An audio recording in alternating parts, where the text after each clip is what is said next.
Escape from Tarkov has an incredible amount of nuance. There are tips, tricks, shortcuts, and other additional time savers that people with much larger brains and IQs than I have shown players along the way, be it through streams, Reddit, here on YouTube, in squads with more knowledgeable companions, or through Sherpa programs, through that of Battlestate Games itself. But for this video, I wanted to cover a few small things that tend to get overlooked and possibly even some things that you didn't know that could lead to greater raid success, more loot, extra awareness, or possibly even add to your developing strategies of your own when playing the game.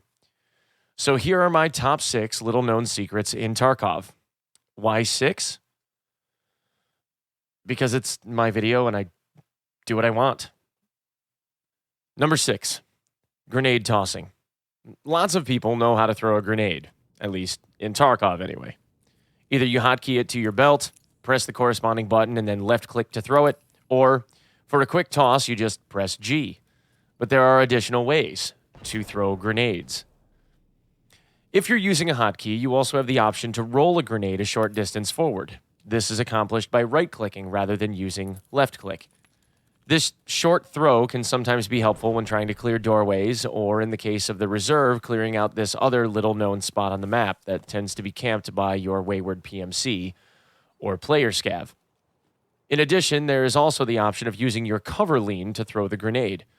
While holding a weapon, if you use Alt-W or Alt-S, either to fire over cover or fire to the side, you can then hit G to throw a grenade in this direction, just as long as you continue to hold the right keys. This can be useful if you're looking for a more straight-line throw to your grenades rather than an arc, and/or don't want to expose yourself as much when behind cover and still attempt to either kill or suppress your enemy. Number 5, glasses. While the different types of glasses offer for a fantastic way to show off your style in Tarkov, most people don't know that they actually have a use.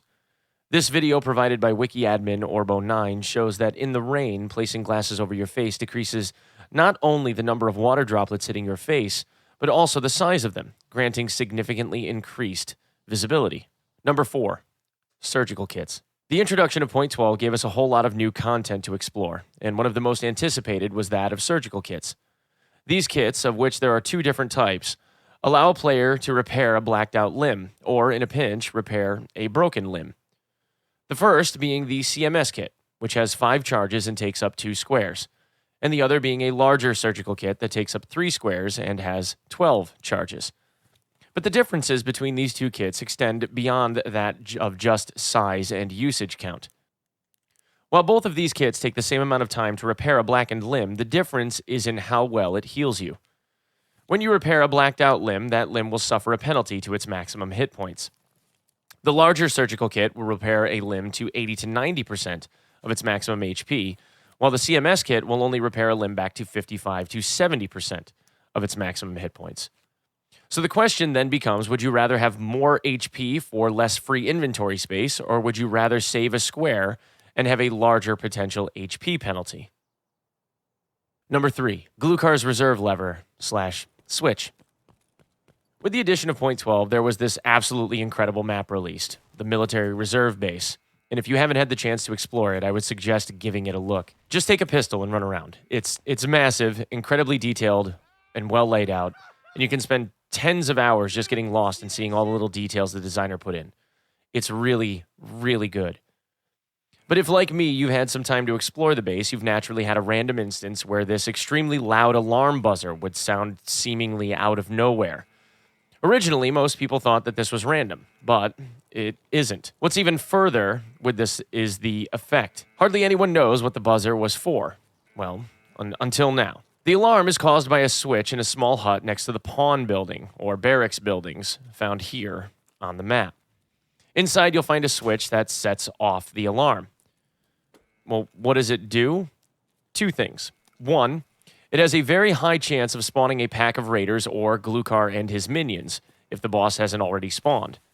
They spawn in the area around the train station and train yard, and this is actually for a strategic reason. An unlisted extraction point that many people have found and is currently partially bugged is on the map.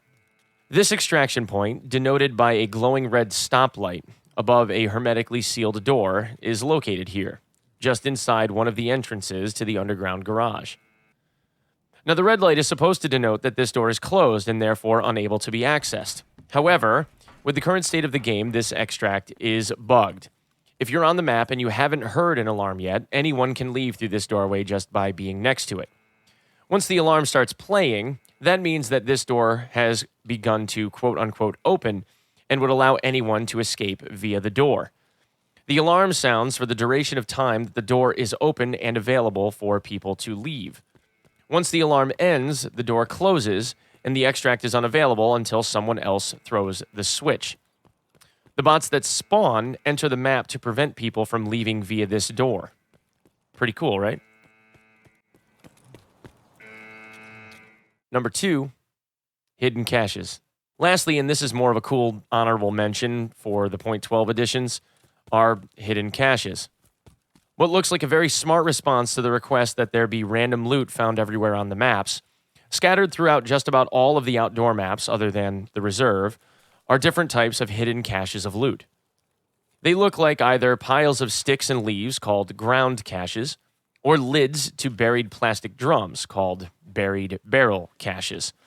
Think like when Walter White buried his money in the desert in Breaking Bad. Now, the loot out of these are varied and random, but can be extremely valuable. Things like guns, car batteries, ammo, treasure, industrial items, etc. can spawn from these, and there are a lot of them.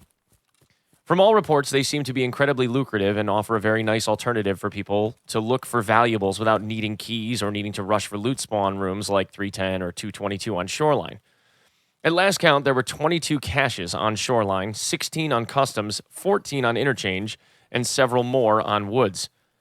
The barrel cache is 3x4 and the ground cache is 4x4. So the ground cache can offer slightly more and or larger loot than the barrel, but you can still reliably find some great stuff in seeming abundance.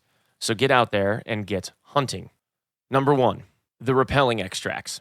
So I did say the last one was lastly, but this is actually the last one. One of the things that seemed to really confuse people was how the heck do I get out of these repelling extracts? There's one located on the woods and one located on the reserve base. Everyone kind of realized that you needed a paracord to be able to leave, but no one really got the idea of what the other item was, because the abbreviation RR was really the only thing to go by. So everybody thought like repelling ring or repelling rig. Actually, what it stands for is this Red Rebel ice pick. You need both to be able to leave from the extraction. So the Red Rebel ice pick has to be in your melee slot, and the paracord has to be somewhere on your body. What's cool and interesting about this is neither one of these items gets consumed when you leave through these extractions. However, what people also did not realize is that the game disallows you the ability to leave without taking off your body armor. So one of the fun little curveballs that they ended up throwing people was that you had to take the body armor off and maybe put it in a backpack or just leave it on the ground in order to be able to get out. So this is an interesting curve that they kind of threw to the player base, kind of like what they did with the vent extract in labs and backpack size. Which actually leads me to the second half of this, and that is the manhole extract. So when it comes to the manhole extract, that is located right behind this little truck here over by the Knights buildings. In order to be able to leave through this extract, you can't have a backpack on at all. If you're wearing a backpack of any size, it doesn't matter how small it is, it will tell you that you are too big to fit. So the only way to get out of it is to wear a large rig if you're trying to go on a loot run, for instance. Wear a very large rig and try to escape using the manhole that way. So you're not going to be able to get out with any tank batteries through the manhole, unfortunately. So guys, that's what I've got. Thank you so much for your time, and I hope you have a fantastic day.